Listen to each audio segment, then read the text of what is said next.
आपने कोई लक्ष्य बनाया है कि मुझे इस कंपटीशन एग्जाम में बैठना है, इस कंपटीशन एग्जाम में बैठना है और मेरा इसमें पास होना जरूरी है, और मैं जो चीज पढ़ती हूं ना मैं भूल जाती हूं, मैं अध्ययन करता हूं और भूल जाता हूं। कई माताएं भी ऐसी हैं 40, 45, 50 साल, 60 साल की हो गई, 60, 70 साल की हो रही हैं, कई बार कह देती हैं मेरी याददाश्त ठीक नहीं है, मैं कोई सामान रखती हूँ भूल जाती हूँ, मेरी याददाश्त में नहीं रहती। कोई भाई लोग कह देते हैं मेरी याददाश्त में नहीं रहता, भूल जाता हूँ। कोई कह कर गया मुझसे बात कर लेना और मैं भूल गया कि मेरे को उससे बात करना था। कई बार मुझे मनी मंजिल तक पहुंचना है। तो शिव महापुराण की कथा कहती है आप अपने परिश्रम को 4 गुना बढ़ाओ, मेहनत 4 गुना करो, पढ़ाई 4 गुना करो, अध्ययन 4 गुना करो, दिन रात एक कर दो। और साथ में जो अशोक सुंदरी की जगह है, ये शिवलिंग समझ लेना जरा, ये जलाधारी पार्वती जी का हस्त कमल, ये शिवलिंग, ये जलाधारी, और यहाँ से जल बहता है। राइट में गणेश जी, लेफ्ट में कार्तिकेय जी, और बीच में जम के बोलो जरा अशोक सुंदरी। ये बीच की जगह जो घंटी वाला फूल होता है, जिसको आप लोग जायसन बोलें कि आपके क्षेत्र में गुलर बोलें, देवी जी को चढ़ता है। देवी जी का अति प्रिय पुष्प, माता रानी का वो लाल पुष्प अति प्रिय। उसी पुष्प को ये बेलपत्र की जो डंडी होती है, बेलपत्र की जो डंडी का भाग होता है, उस घंटी का भाग उसी डंडी की ओर होना चाहिए। जैसे फूल की जो अंदर की घंटी जो निकली हुई है, उसका भाग ऐसा डंडी की ओर होना चाहिए। मतलब आपको बेलपत्री पर ये फूल को इस तरह से रखना पड़ेगा, मतलब उसका जो घंटी का भाग है, हाँ लाइए फूल ला, जेरा फूल मिल गया वो।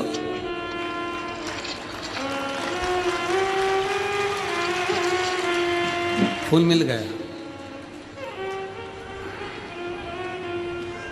भारत में फूल जल्दी मिल भी जाता है, मिल गया। अब ये फूल और इस फूल की जो घंटी का भाग है वो इस डंडी की ओर हो, मारा डंडी के साइड। अपनी कामना कर कर, अपना नाम और गोत्र का स्मरण कर कर, शिव जी से अपने मन का भाव बोलकर इस फूल को और इस बेलपत्र को 12 महीने शिवरात्रि पड़ती है।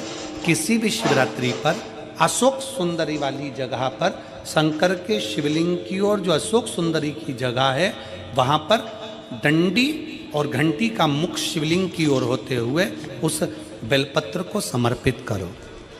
कब करना है?